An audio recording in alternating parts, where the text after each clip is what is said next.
accounting equations is based on accounting equation is based on the equation based on the equation that assets is equals to liabilities plus capital.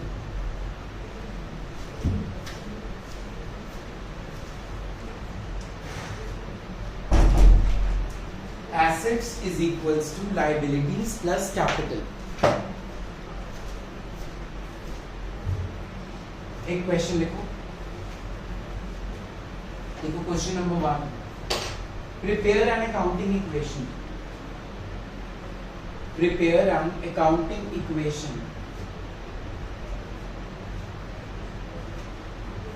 Write out the first point. Commenced business with cash 7 lakhs. Commenced business with cash rupees 7 lakhs. Rupees का sign ये है. Commenced business with cash rupees 7 lakhs. Number 2. Bought furniture 1 lakh. Bought furniture rupees 1 lakh. Number 3. Bought machinery 2 lakhs. Bought machinery rupees 2 lakhs.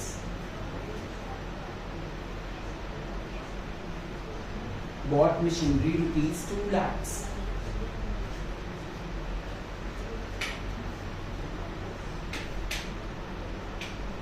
अभी लिखना किसी ने भी नहीं है, पहले क्वेश्चन को समझेंगे हम. एक बारी क्वेश्चन को पढ़ो.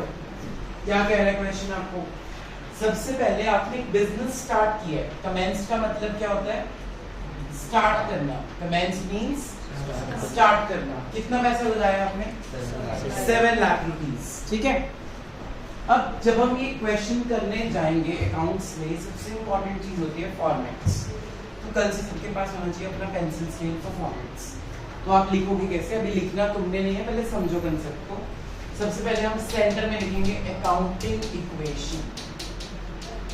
Equation always means that your left hand side and right hand side should be balanced, equal. बचपन से सीखते आ रहे हो LHS is equals to RHS. ठीक है. तो इसका फॉर्मेट क्या है? सबसे पहला कॉलम आपने बनाना है transaction. Transactions first column.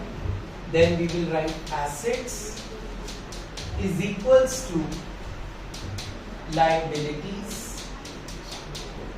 Plus capital. मतलब हमने एक कॉलम बनाना है एसेट्स का, फिर बनाना है लायबिलिटीज का, और एंड वाला कॉलम इसका बनाना है कैपिटल.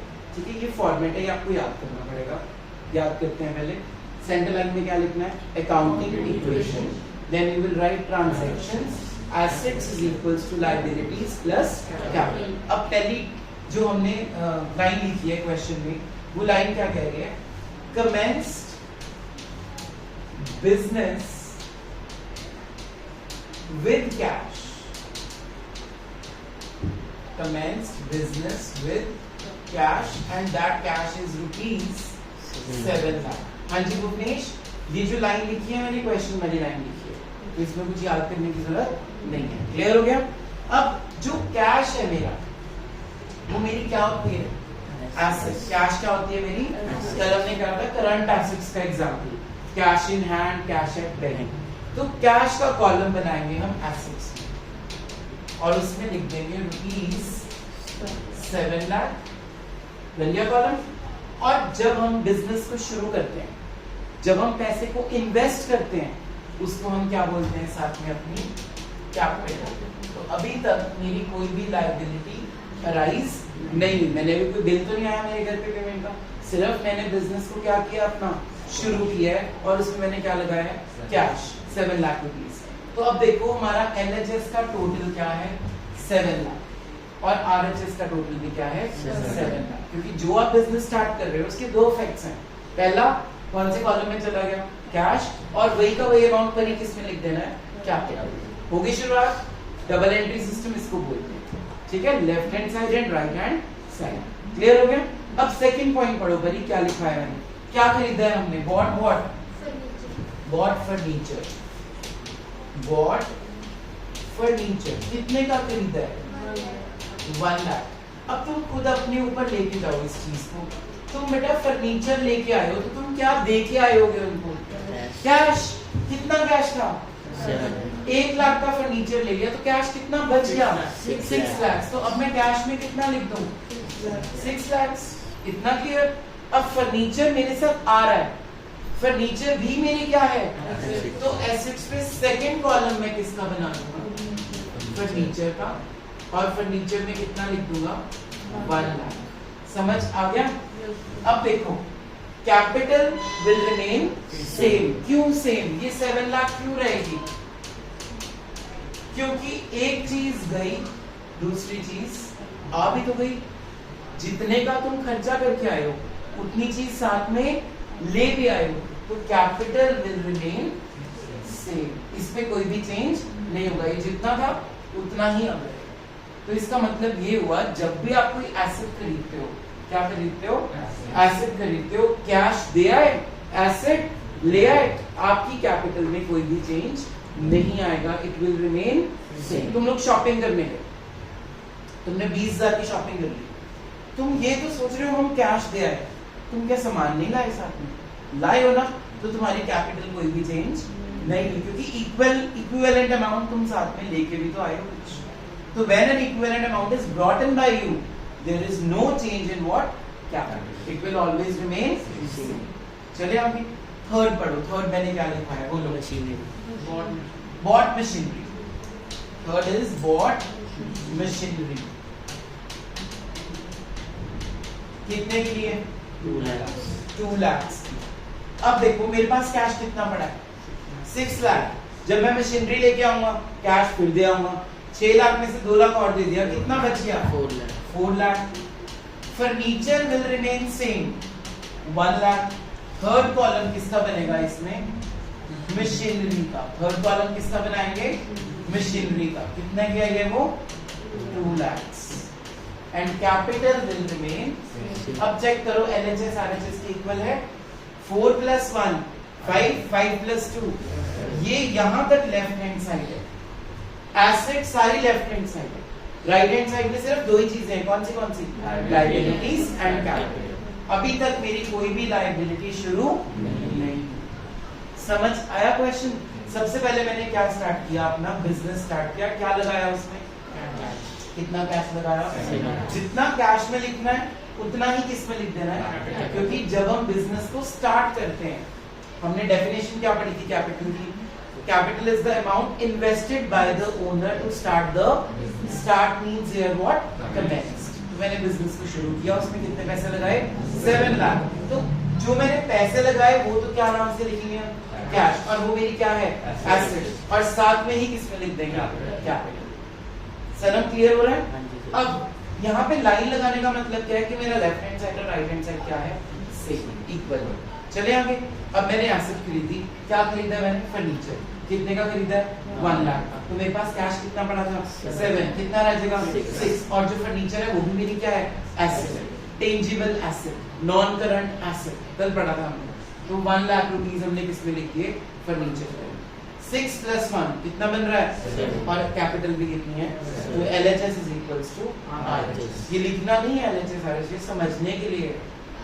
हर इक्वेशन क्या होनी चाहिए, सेम। और हमने यहाँ पे इसको सेम कॉपी क्यों किया है, क्योंकि एक चीज गई दूसरी चीज आ गई, इसलिए इस पे कोई भी चेंज नहीं हुआ। क्लियर? हमने नया घर खरीदा, कैश दिया, लेकिन घर भी तो हमें मिल रहा है, तो कैपिटल पे कोई भी चेंज नहीं। समझ गए?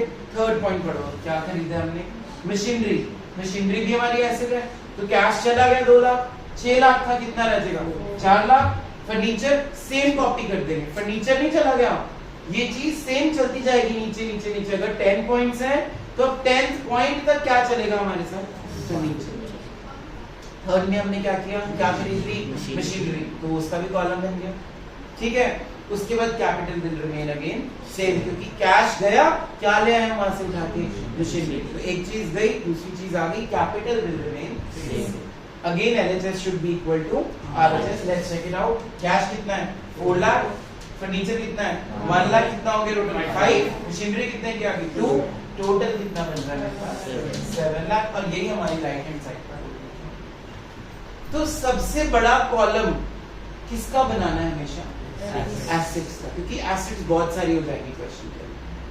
ठीक है, फटाफट से नोट डाउन कर लो इसको. पर पहले एक रूल लिख लो. पहले रूल क्या लिखना है? Whenever any asset is purchased, question के नीचे लिख लो जो स्पेस है. Whenever any asset is purchased,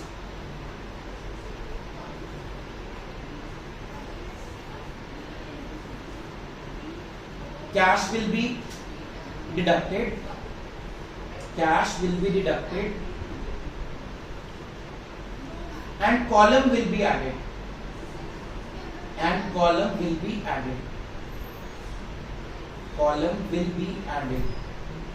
Therefore, capital will remain same. Therefore, capital will remain same. अब न्यू पेज पे कॉपीज को ऐसे टिल्ट करना है. ऐसे बनेंगे फॉर्मेट्स. ट्रांजैक्शन एसेट्स को बड़ा रखना है और लायबिलिटीज और कैपिटल को बहुत छोटा. सबसे बड़ा कॉलम किसका होना चाहिए? क्योंकि एसेट्स में अलग अलग कॉलम बनेंगे. Cash, building, machinery, plant, furniture. करो नोट डाउन जल्दी से. If you have your pencil scale use it. लिखो एक क्वेश्चन और करके दिखाओ. From the following prepare an accounting equation.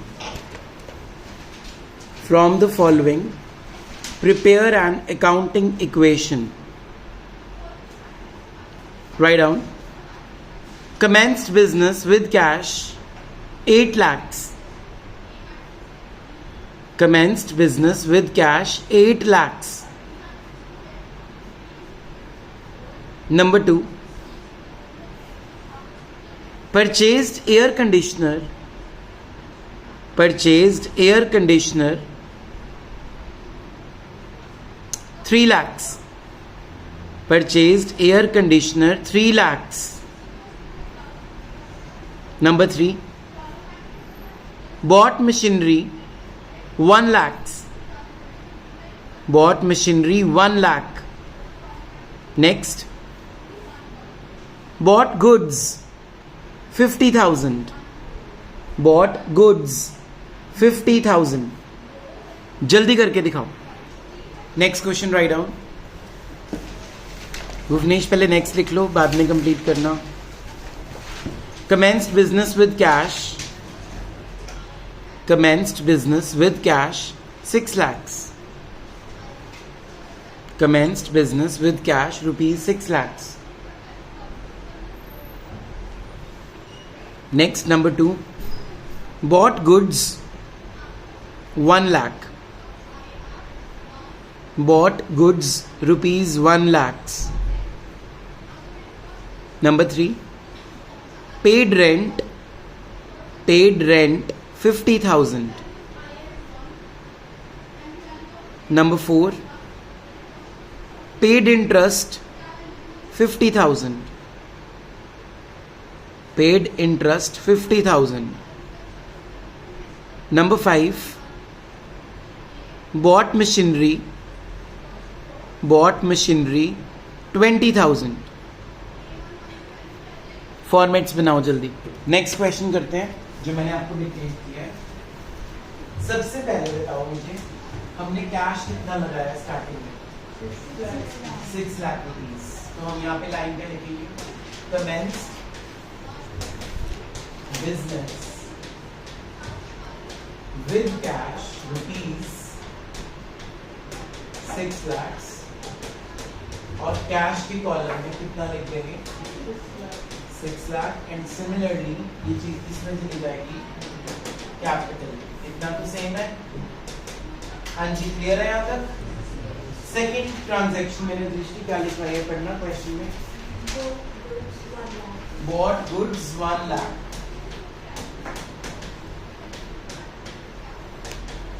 तो कैश कितना रह गया? 5 लाख. और गुड्स को क्या लिखते हैं? Stock. 1 lakh and capital will remain same. हाँ जी, यहाँ तक क्लियर है? चलो भाई स्टॉप राइटिंग। थर्ड ट्रांजैक्शन ध्यान से पढ़ो पहले है क्या। थर्ड ट्रांजैक्शन कहती है पेड रेंट। रेंट पे किया हमने 50,000 का। Tanish, rent paid is not an asset, of course नहीं है क्या। तो फिर रेंट तो चला गया, हमने पेमेंट कर दी। कैश में से क्या हो जाएगा भाई? डिडक्ट। कितना रह जाएगा कैश? 4,50,000। तो इसको मैच कैसे करें? Capital will be deducted. Why? अगर जब भी आप कोई एक्सपेंस करोगे, जब भी क्या करोगे, तो ऑब्वियसली कैश तो कम हो ही रहा है, साथ में क्या कम हो रही है आपकी? इन्वेस्टमेंट। इन्वेस्टमेंट क्या थी मेरी? कैपिटल। तो आप कैश में से भी माइनस कर दोगे और कैपिटल से भी क्या कर दोगे? माइनस करके देखो। कैश कितना पड़ा था बोलो? 5 लाख। 50,000 का रेंट दे दिया, कितना रह गया? 450। कैपिटल कितनी थी? 6 लाख। 50,000 कम करो, क्या रह गया? 5,50,000। और इसको सेम कॉपी कर दो। स्टॉक कितना बनाएंगे? 1 लाख। अब टोटल करते हैं लेफ्ट हैंड साइड का। 450 plus 1 lakh is what? 550. Therefore, capital is also what? So whenever you do any expense, उसको दो चीज से माइनस, कैश एंड कैपिटल। तो before you do this question एक अलग पेज पे नोट लिख लेना जहां पे स्पेस बची हो। Whenever any expense is there in the question, whenever any expense is there in the question, number 1, new line में लिखना, number 1, cash will be reduced, cash will be reduced. Number 2, capital will also be reduced, capital will also be reduced. चलो बाद में करना अपनी copies पे। अगली transaction पढ़ो क्वेश्चन की। ट्रांजैक्शन नंबर बोलो क्या है वो? Paid interest 50,000। हमने इंटरेस्ट पे किया, फिर से एक्सपेंस है। Paid interest 50,000। हाँ जी, कैश कितना पड़ा था? कितना पड़ा था? 450। कितना रह जाएगा? इसको सेम लिख देंगे। और अब कैपिटल कितनी थी? 550। 50,000 से और कम हो गई, कितना रह गया? 5 lakh. Let's check out our calculation now. 4 plus 1 5। Left hand side should be equal to right hand side. हर एक ट्रांजैक्शन के बाद लाइन निकालना, ठीक है? नेक्स्ट ट्रांजैक्शन क्या है भाई? Bought machinery 20,000। हमने मशीनरी खरीदी है 20,000 की। हाँ जी, मशीनरी लेके आए हैं, तो कैश क्या हो गया? कम। कितना रह जाएगा? 380। इसको सेम कॉपी पेस्ट। अब मशीनरी एसेट होती है तो उसका क्या बना देंगे? Column. Machinery is an asset, तो उसका कॉलम बनेगा और यहाँ पे दिखा देंगे कितने की? 20,000। और जब भी बच्चों एसेट लेनी है, capital will remain same 5 lakh. Check करो, बन रहा है 5 lakh. 380 plus 1 lakh, 480 plus 20 is 5 lakh. Therefore, left hand side is equals to right hand side. तो कंफ्यूज नहीं होना, एक्सपेंस और एसेट अलग अलग चीज है। जब हम एसेट लेंगे दृष्टि, तो क्या करना है? कैश में से माइनस और उस एसेट का क्या बनाना है? Column. And capital will remain same. और जब हम एक्सपेंस करेंगे तो कैश में से माइनस और कैपिटल से भी माइनस। क्लियर? जल्दी नोट डाउन करो और क्वेश्चन कंप्लीट करो जल्दी से। पहले क्वेश्चन लिखो, फिर करते रहना उसको कंप्लीट। अब खुद ट्राई करना है। Write down number 1, commenced business with cash 8 lakhs. Commenced business with cash rupees 8 lakhs. Number 2, paid carriage paid carriage, double R आता है इसमें। पहली कैरेज का मतलब क्या होता है? किराया। Carriage means anything you have paid to fare. Write down 20,000 paid carriage rupees 20,000. Next, number 3, paid interest 30,000. Paid interest rupees 30,000. Number 4, bought goods rupees 1 lakh. Bought goods rupees 1 lakh. Number 5, paid commission 20,000. Paid commission rupees 20,000. Number 6, bought furniture 50,000. Bought furniture 50,000. Number 7, bought machinery 20,000. Bought machinery 20,000. Number 8, paid interest 10,000. Paid interest 10,000. करो try. ऐसे 2 बार